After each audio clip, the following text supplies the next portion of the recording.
Quase 8.000 pessoas vivem nas ruas do nosso Rio de Janeiro. Durante o tempo que estivemos fazendo esse documentário, começamos a prestar mais atenção nas ruas. Eu raramente parava para observar a arquitetura ao meu redor. E nunca busquei refletir sobre como a cidade se esforça para impedir o convívio das pessoas em situação de rua.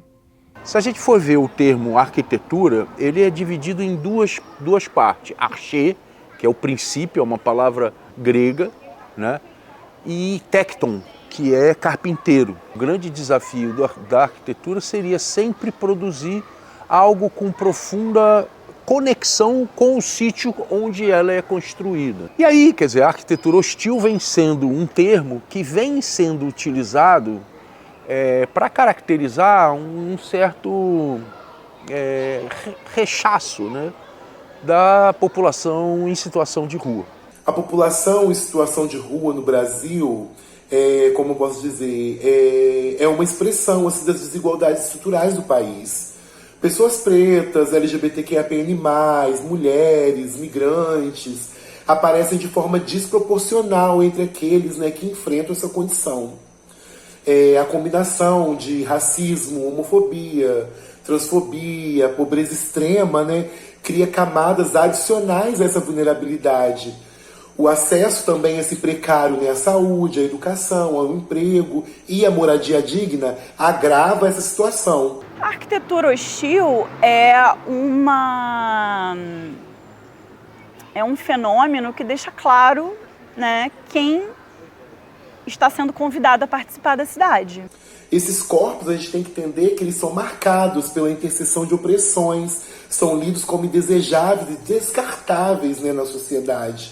É um cenário onde a cidade é tratada como mercadoria e o espaço público é disciplinado para atender, né, aos interesses do capital. E essas pessoas elas são frequentemente marginalizadas, né, privadas não apenas do abrigo, mas do próprio direito à cidade, né? A coisa que mais me chamou a atenção durante esses meses de produção foi a forma que eu passei a enxergar o tema a partir das entrevistas dadas. A ideia de que a população de rua não é uma parcela separada do resto da sociedade, que tem acesso à moradia e que essa percepção é criada porque nos acostumamos com a indiferença em relação às condições desumanas nas quais vemos as pessoas todos os dias, isso criou em mim um certo senso de responsabilidade. A arquitetura hostil, na minha pesquisa, eu chamava de arquitetura da segregação. Isso acabou, né, virando uma pauta, virou uma lei, né, a Lei Padre Júlio Lancelotti, e eles escolheram usar o termo hostil. Eu prefiro continuar falando da segregação, porque eu acho que hostil... O que é hostil? Uma pessoa é hostil? A arquitetura, um objeto inerte é hostil? Ok, mas eu acho que é mais interessante sociologicamente a gente falar de segregação. Muito é falado não verbalmente, né? Então, nesse sentido, a cidade inteira é repleta de sinais. A gente tem uma gestão do espaço que é burguesa, né? Que dá preferência a certos segmentos sociais. A ideia de não acolher, de expulsar. A arquitetura hostil, de segregação, não existe do nada. Ela coloca o preconceito de forma naturalizada.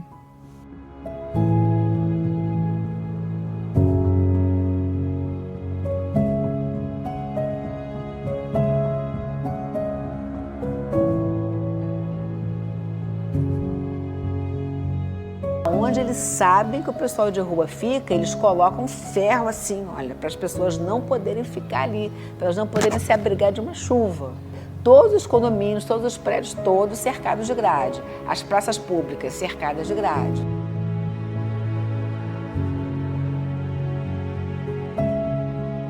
É muito difícil para eles ficarem por aqui, porque aonde tiver um prédio residencial, eles não podem dormir na porta, porque naturalmente eles vão ser expulsos dali. Se for um comércio, o dono do comércio não quer que eles fiquem ali, eles também vão ser expulsos. Então é muito difícil para eles. Às vezes você vê aqui na praça, na Rua do Machado, você vê uma concentração maior porque é praça. No centro da cidade, como a gente não é um lugar para residência, e uma boa parte do comércio foi fechada, especialmente por causa da pandemia, eles se concentram ali, porque ali eles conseguem dormir. A gente vê esses exemplos recorrentemente, assim, no banco que vocês estão sentados, né, às vezes tem um grampo no meio para deixar que as pessoas não durmam, não consigam dormir aí, né? Isso é também uma arquitetura hostil.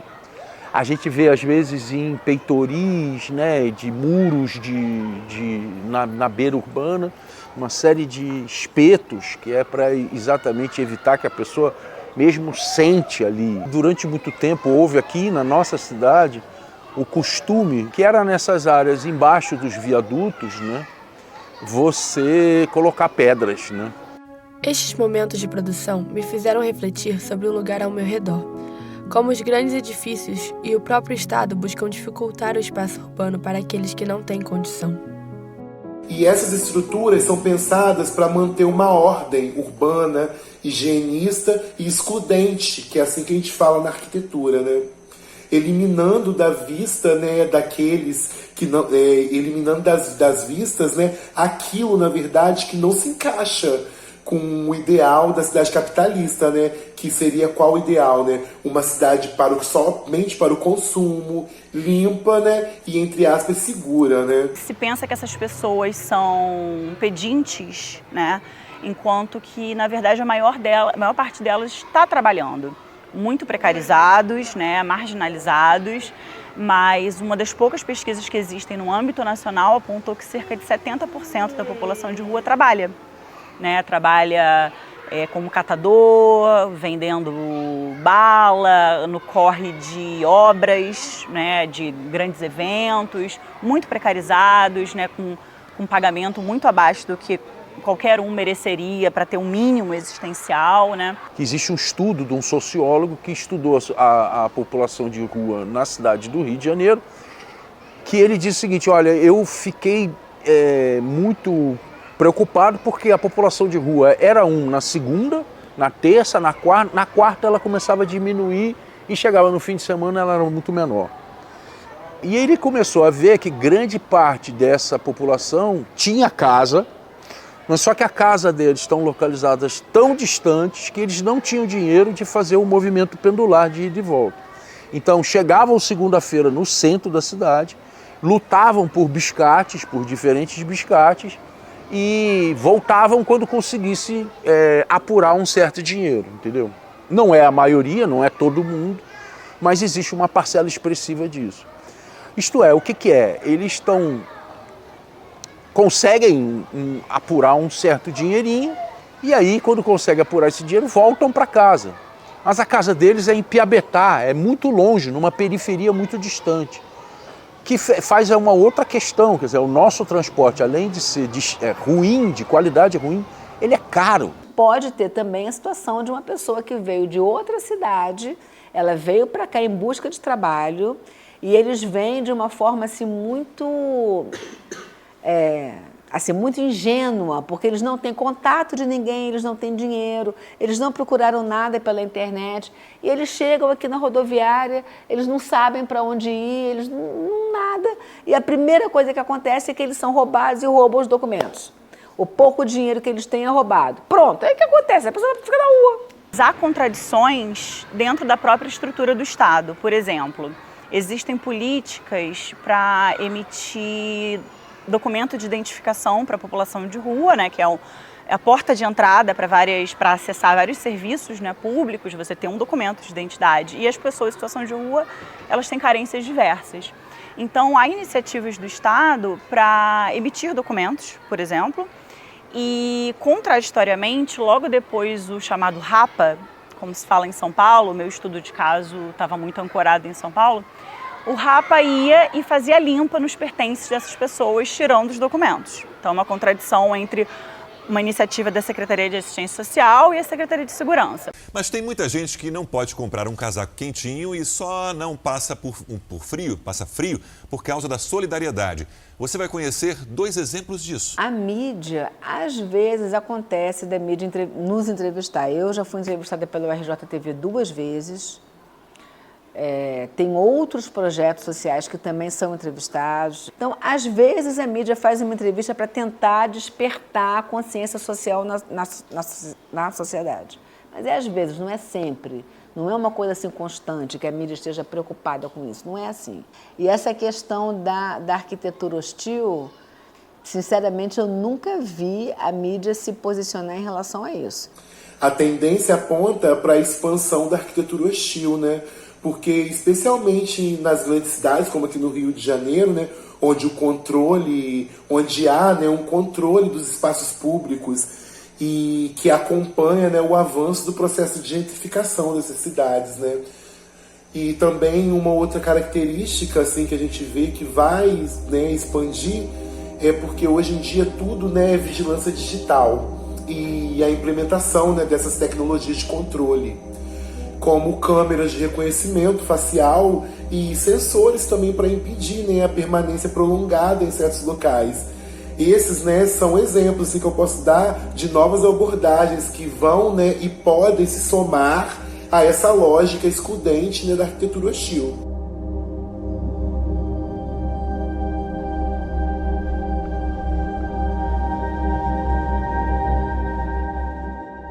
Depois de pensar mais a respeito do assunto, ficou mais notável para mim quando vejo uma construção que foi pensada nessa segregação, que é desejada pela sociedade e, por isso, naturalizada.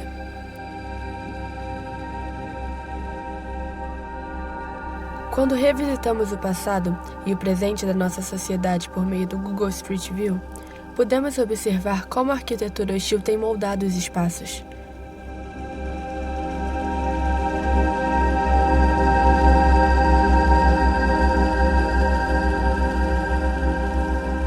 Na verdade, a nossa sociedade ela tem vários mecanismos de promover a exclusão das pessoas, né? Então você vê assim, os condomínios fechados, né?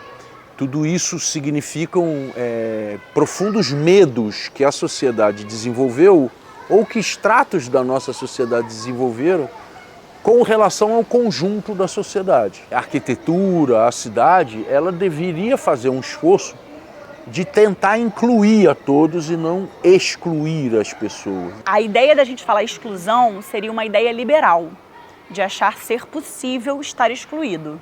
Todo mundo está incluído, só que perversamente. O Brasil, né, é um péssimo exemplo de desigualdade social, né, de concentração de renda, mas a gente vê esse problema no mundo inteiro, é um problema global. Aider les sans-abri à sortir de la rue avant qu'il ne soit trop tard. C'est la mission que s'est fixée Jean-Luc. Chaque semaine, cet entrepreneur de 56 ans participe à l'une des maraudes organisées par les associations caritatives. A noite em Lisboa é de muito trabalho para organizações de ajuda humanitária. Elas se revezam durante a semana na distribuição de comida para a população de rua da cidade. A nossa reportagem acompanhou a entrega de marmitas com uma equipe da Nor Fátima, um grupo formado por voluntários que recolhem doações e fazem com que elas cheguem às mãos de quem precisa. As refeições são disputadas e cada vez mais necessárias. Anthony is one of the 170,000 unhoused Californians struggling to find a permanent home. The San Francisco Department of Emergency Management telling us in a statement, unfortunately, most people either decline to engage, decline offers of shelter, or have shelter already, and we cannot compel people to come inside. But homeless advocates say the city's current 3,000 shelter bed system is not always appropriate for everyone. A prefeitura, por exemplo, ela tem abrigos? Tem, mas a condição é uma condição caótico. Eles sofrem violência psicológica, sofrem violência de abuso sexual, de estupro, se for mulher, são estupradas. As camas são camas catastróficas, é cheio de percevejo. Seria muito importante ter bons centros de recuperações com tratamento psiquiátrico, com tratamento psicológico, com medicamento, porque para o projeto social que se propõe a fazer isso, é difícil manter essa estrutura toda, isso é muito custoso. Por exemplo, tem uma política aqui no Rio de Janeiro chamada Segurança Presente. Né? A gente vê Lapa Presente, vários bairros, né, tem essa iniciativa. Quando o governo trabalha, a segurança está presente todo dia. Presente quando você sai de manhã. Presente quando leva seu filho ao colégio. e cada vez mais presente.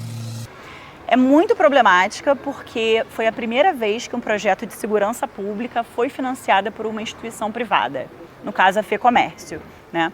Então, quais são as prioridades e os objetivos da FEComércio em fazer essa gestão social? O Segurança Presente é o maior programa de polícia de proximidade do país. E o governo do estado segue trabalhando e investindo em tecnologia para melhorar nossa segurança. O trabalho não para, é todo dia e é de todos.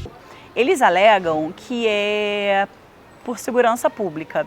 Só que se você for ver quais bairros que eles fizeram esse Segurança Presente, não são os bairros mais violentos, são os bairros turísticos. Quando você vai ver os dados do Segurança Presente, a maioria das pessoas abordadas foram populações em situação de rua e pessoas negras, né? Então, esse é o verdadeiro problema da violência, a população de rua. Como que esse preconceito impacta na qualidade da nossa cidadania? Recentemente, no meu bairro também, eu tive um caso que foi um roubo de cabo, né?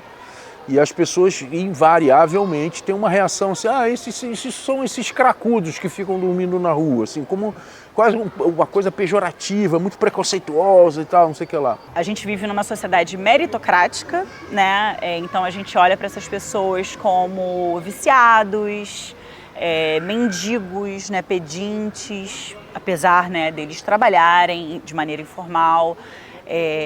Tem a ideia do estigma, né, da gente projetar tudo de negativo nessas pessoas. Então, isso impede, impossibilita a solução.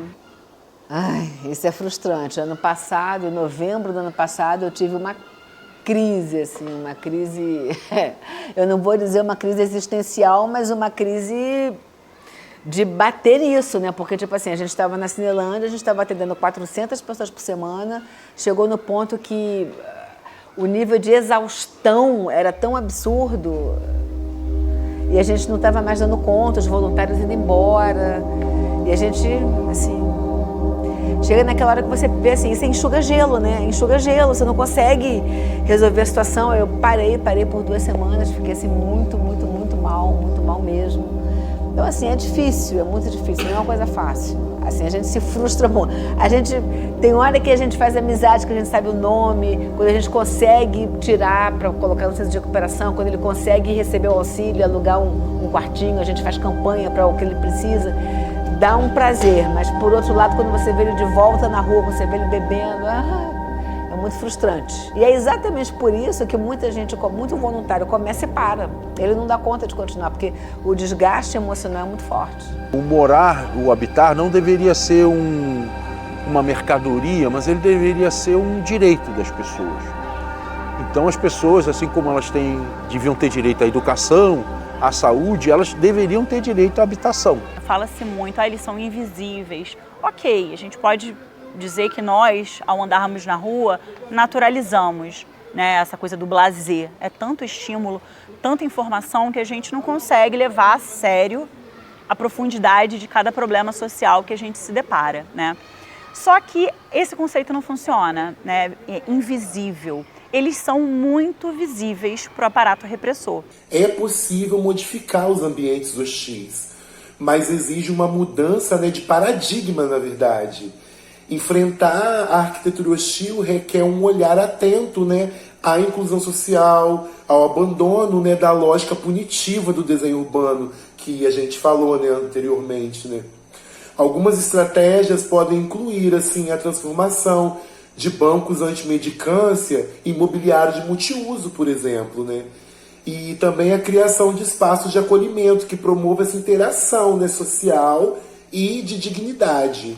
Criar conteúdo sobre isso, né? E não criar conteúdo nessa lógica das redes muito esvaziada, muito superficial, de só postar para sua bolha, de só clicar num botão de compartilhar, né? É muito mais interessante quando a gente conversa, quando a gente sai dos nossos espaços, sempre pensar nisso de sair das bolhas, né? Porque tem-se a ideia de que a gente tem muita informação, de que a gente tem muita comunicação, mas estamos mudando o mundo de fato? Eu acredito que há também um movimento crescente de resistência, né, que faz assim, uma contrapartida a isso que a gente falou. Abordagens assim como um urbanismo inclusivo, né? E também a abordagem da arquitetura social, que é o que eu pesquiso, vem ganhando força, né? Propondo assim, espaços acolhedores, né? E democráticos para todo mundo da população, não para uma parcela, né? Sozinho a gente não faz nada. Então, além da gente se articular localmente, pensar em ideias mais estruturais. Em breve vocês estão votando. Quais são os políticos que vocês apoiam? Que políticos estão falando desse assunto? Né? Existem vários. Né? Pensar as pautas que vocês querem defender. Né? E enquanto vocês não votarem, conversar sobre isso com quem vota. O futuro da cidade pode ser disputado, né, por esses dois paradigmas, né? A arquitetura hostil, que expulsa e segrega, e também uma arquitetura inclusiva, né, que reconhece e valoriza essa diversidade humana que existe dentro, né, do que é cidade. E como profissionais, né, desses ambientes, né, temos assim a responsabilidade de atuar, né, pelo segundo caminho, né, da arquitetura social, do urbanismo inclusivo. Que tipo de sociedade a gente quer construir? Quais são as prioridades dessa sociedade e quem está escapando disso? Para a gente não naturalizar. Né? Eu acho que quando a gente naturaliza é bem problemático. Pelas entrevistas, pudemos perceber que tem pessoas e profissionais que se preocupam e procuram mudar a postura da nossa sociedade e dos governos a respeito dessa situação. Aprendemos que muitas pessoas em situação de rua têm família e trabalham, o que ajuda a quebrar o estigma de perfil de violência.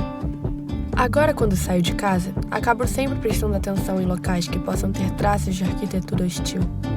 Everybody knows that our cities were built to be destroyed. Everybody knows that our cities were built to be destroyed. You get annoyed, you buy a flat, you hide behind the mat. But I know she was born to do everything wrong with all of that.